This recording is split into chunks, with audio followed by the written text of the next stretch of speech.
Celos. Los celos son lo peor que puede sacar el hombre, ya que llevan a la ira y no actúan con sabiduría. La ira es el sentimiento que hoy mueve a Satanás. Encontramos este relato en Primera de Samuel, capítulo 22. David ha escapado de Saúl y ha escapado porque su propio hijo, Jonathan, le ha advertido de las intenciones de su padre. El dolor de Saúl era inmenso. Su propio hijo lo había defraudado.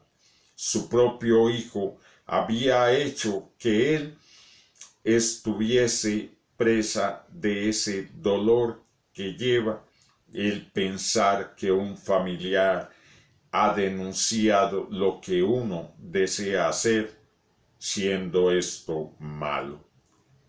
Saúl nunca se puso a reflexionar si había actuado bien su hijo o mal. Simplemente actuaba con esa ira y esa disposición a hacer el mal que producen los celos.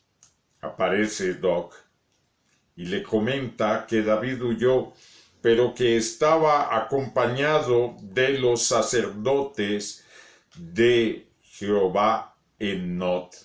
Ahimelech, el principal sacerdote, le había proporcionado a David el alimento, dándole él mismo los 400 panes que estaban consagrados y que eran únicamente para comer los sacerdotes y quienes prestaran servicio en el templo. Realmente, Ahimelech había visto el hambre, había sentido ese dolor que da ver a unas personas perseguidas sin razón. 400 hombres amargados iban con David y estaban todos hambrientos. De inmediato, Ahimelech permitió que comieran de los panes de la proposición, y estos panes no era lícito sino comer a los sacerdotes. Jesús en el Nuevo Testamento nos explica que ahí no hubo pecado. Sin embargo, Saúl arrecia contra Not, toma a Ahimelech y todos sus sacerdotes y está contra ellos. Les pregunta por qué no denunciaron a David cuando huía y por qué le habían ayudado, aún consultando de él a Dios.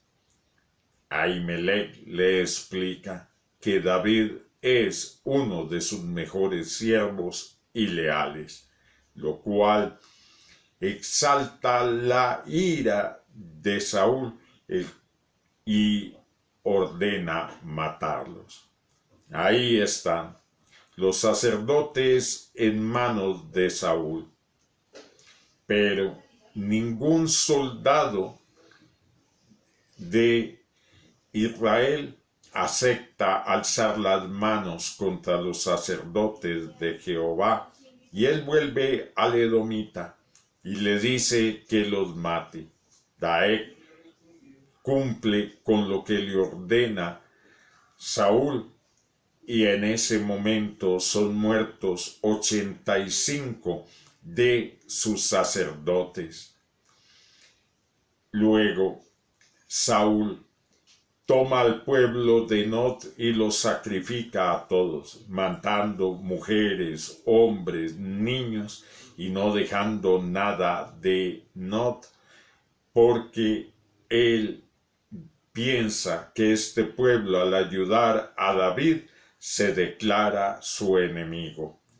Pensar que esa frase del amigo de mi enemigo es mi enemigo cobra vigencia en la mente de Saúl.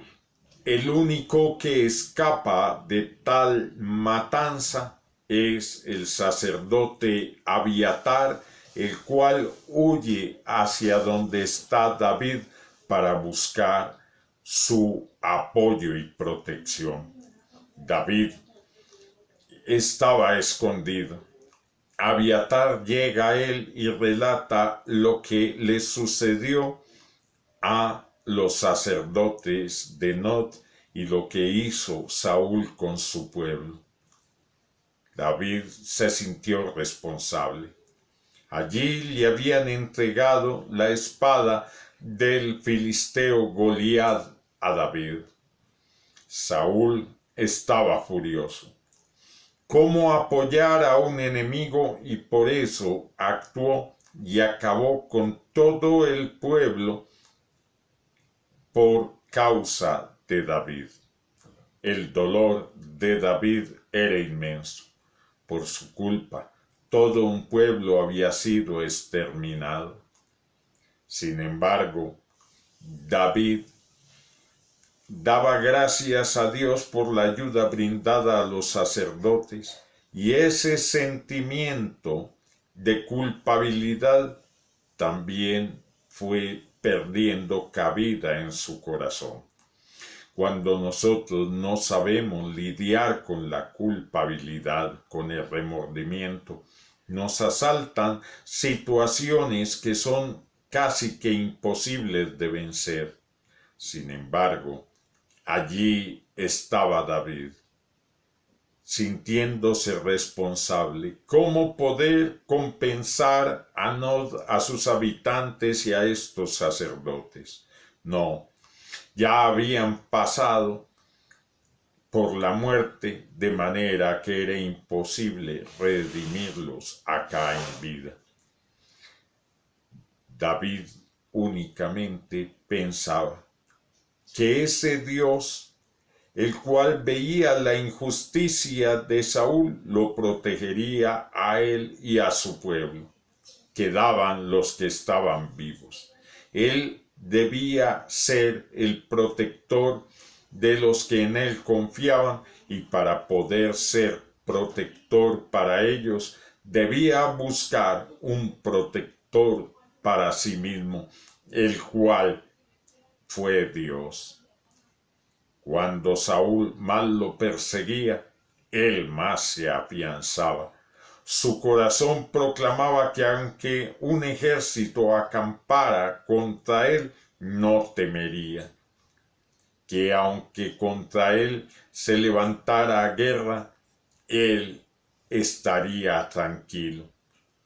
Pensar en esas palabras de David ahora para nosotros, cuando nos encontramos pasando por situaciones difíciles a causa de la pandemia, debemos recordar que David nos dio ejemplo. Él se fortalecía en Jehová.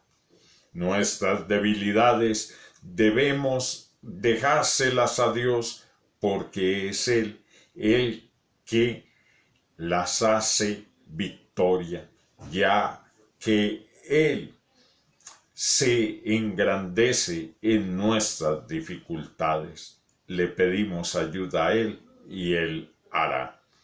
Hoy debemos imitar la actitud de David. No miraba lo duro de la batalla, sino el poder de Dios. De manera que hoy hagamos lo mismo que David nos enseñó y digámosle al Señor: nada que venga contra nosotros nos causará espanto, porque tú eres nuestra ayuda y nuestro todo. Bendiciones.